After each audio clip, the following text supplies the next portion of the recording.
गरीब और अमीर लोगों की बारिश की कहानी। कीटनाशक दवाएं छिड़कना।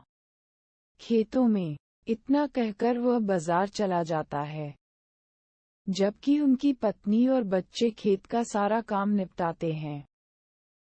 जब रामू बाजार से लौटा तो बहुत खुश हुआ और अपनी पत्नी से कहता है कि हमारी सब्जियां बहुत ऊंची हैं। गुणवत्ता, हमें बाजार में बहुत अच्छे दाम मिलेंगे। समय, सब्जियां तोकर बेचनी पड़ेगी बाजार में तेजी से। ये सुनकर उसकी पत्नी बोली, ठीक है, हम सभी सब्जियां तोड़ लेंगे और उन्हें तैयार कर लेंगे। कल ही बाजार में बेच देना। इतना कहने के बाद उन्होंने खुशी खुशी अपने परिवार के साथ सोने चला जाता है। लेकिन अचानक ऐसा हो गया। रात में बारिश होने लगती है। रामू इस बात से बहुत दुखी है। बारिश, और वह अपनी पत्नी को जगाता है और कहता है, सरला, देखो कितनी तेज बारिश हो रही है। इतने में सरला भी बन जाती है। बहुत दुखी होती है और कहती है, हे भगवान, हमारा क्या होगा। फसलें। दोनों पति पत्नी भगवान से प्रार्थना करने लगे बारिश को रोकने के लिए। लेकिन बारिश रुक नहीं रही थी, यहाँ तक कि कुछ देर बाद ओले गिरने लगे और पूरा खेत चौपट हो गया। बारिश का पानी भर गया था। वे दोनों बहुत थे। इससे परेशान होकर रामू ने सरला से कहा कि बारिश, पानी बढ़ रहा है, धीरे धीरे ये पानी भरना शुरू हो जाएगा। हमारा घर भी, और हवा के कारण हमारी छत भी, घर भी टूटने लगा है। वे दोनों बहुत थे चिंतित और कोई भी समझ नहीं सका कि वे क्या कर रहे हैं। ऐसी समस्या में करना चाहिए। सरला ने दोनों को उठाया, बच्चों और उसके साथ एक सुरक्षित स्थान पर जाने का फैसला किया। पति, जब वह अपने घर से बाहर आया तो उसने वह देखा।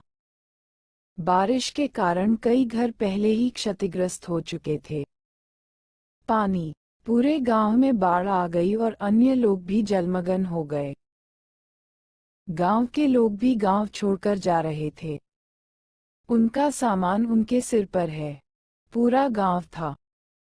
दुख की बात है, हर कोई एक दूसरे की मदद कर रहा है। समस्त ग्रामवासी गांव के बाहर पुल के ऊपर रुक गए। बाद कुछ समय के लिए बारिश रुकी और अगली सुबह सरकार के लोग लोगों के लिए खाना लेकर आए। गांव में फंस गए। खाना देखकर ग्रामीण दौड़ पड़े।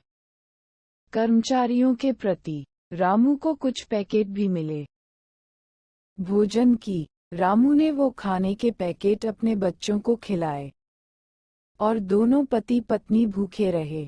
अब ग्रामीणों को अब कुछ राहत महसूस होने लगी थी। पूरी उम्मीद है कि वह अपने गांव लौट आएगा। परंतु फिर कुछ देर बाद फिर से बारिश शुरू हो गई। इस बार ये काफी देर तक लगातार पानी बरसता रहा, बढ़ रहा था, जिसके चलते राहत कर्मी भी गांव में खाना नहीं लाया। ये रामू ने कहा, इस बार सरकारी गाड़ियां हमारे पास नहीं आएंगी।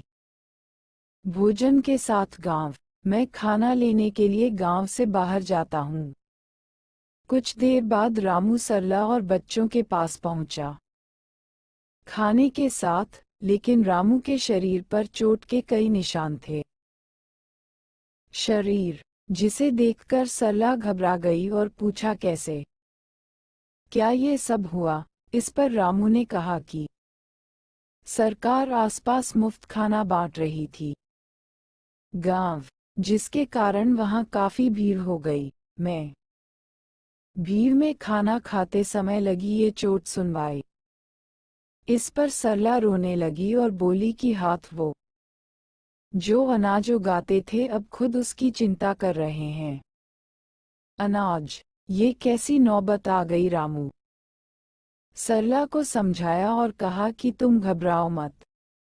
सब कुछ जल्द ही ठीक हो जाएगा।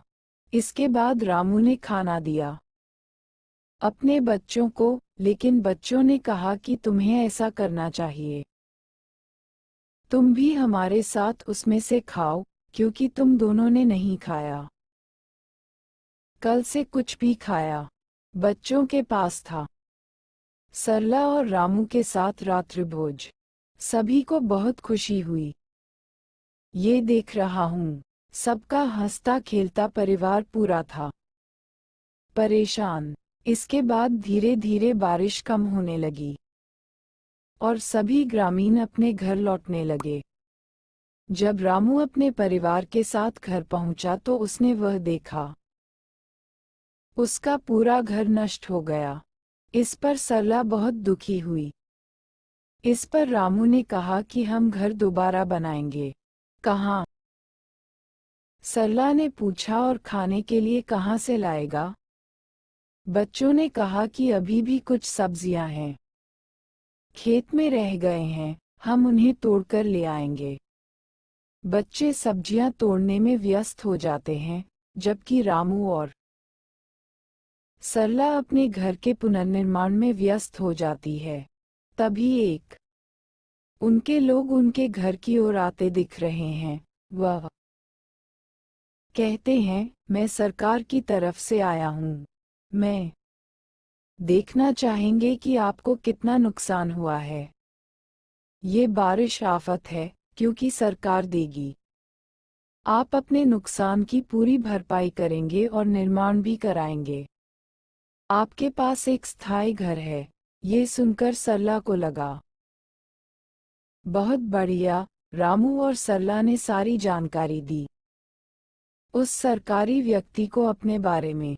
बाद सारी जानकारी लेकर वह वहां से चला गया और कुछ सरकारी कर्मचारी गांव में देने आए राशन लेने के बाद रामू और गांव वाले उन कर्मचारियों को बहुत बहुत धन्यवाद दिया। कर्मचारी कहा कि आप किसान हैं जो अनाज उगाते हैं। पूरे देश आपकी मदद करना हमारा कर्तव्य है। कहने के बाद इस पर उसने गांव छोड़ दिया। कुछ दिनों बाद बहुत सारे रामू के गांव तक सरकारी गाड़ियां आईं और सब जिन लोगों के मकान क्षतिग्रस्त हुए हैं, वर्षा को मजबूत और पक्के मकान दिए गए। आज सरला की आंखों में खुशी के आंसू थे। इस पर सरला ने कहा, हे भगवान, मैंने अनजाने में बहुत कुछ बुरा कहा है।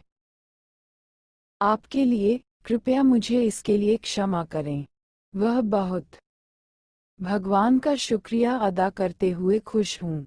रामू के परिवार को आखिरकार मिल ही गया पक्का मकान और आर्थिक मदद भी मिली। इसके बाद उसने फिर से फसलें उगाईं।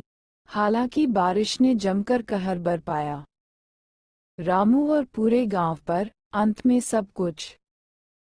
सब अच्छा हुआ और सभी गांव वाले बहुत खुश थे। नैतिक कहानी का ये कहानी हमें सिखाती है कि जब अमीर होता है, लोग अपने पक्के मकानों में बारिश का आनंद लेते हैं। एक गरीब किसान अपने खेतों को बचाने के लिए भगवान से प्रार्थना करता है। आज भी